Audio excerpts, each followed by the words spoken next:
మేము మార్నింగ్ నుంచి సర్వే వర్క్స్కి వెళ్ళిపోతున్నాం. ఫీల్డ్ వర్క్ అంటే ఎట్లుంటుంది, ఎండకి వెళ్ళాల్సి ఉంటుంది, మార్నింగే వెళ్తాం. తంబేసి వెళ్ళాలి, మ్యాండేటరీ. మాకు ఎటువంటి ఎగ్జామ్షన్స్ లేవు. మా వర్క్ మా విలేజ్ చేస్తూ కూడా వేరే విలేజ్ చేయాల్సి ఉంటుంది. అట్ ద సేమ్ టైం అంటే సచివాలయాలు ఎలా ఉందంటే సర్వేలు ఏ వర్క్ చేయట్లేదు, వీళ్ళు బయట తిరుగుతున్నారు అన్నట్టుంది. వాళ్ళకి అలానే కనిపిస్తుంది. అట్ ద సేమ్ టైం రీసర్వేలో కూడా ఒక సర్వేర్ రాకపోతే సర్వేర్ రాలేదని, మాకు ప్రోగ్రెస్ రాలేదని మమ్మల్ని బ్లేమ్ చేస్తున్నారు.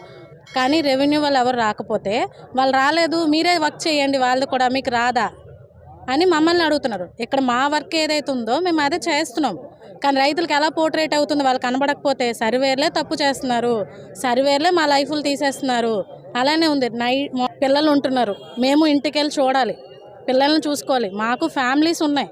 సండేస్ లేవు, సెకండ్ సాటర్డేస్ లేవు, ఫుడ్స్ లేవు, వాటర్ మినిమం వాటర్ లేదు. అంతెందుకండి, ఫీల్డ్లో మేము కళ్ళు తిరిగి పడితే చూసేదానికి దక్షత కూడా లేదు.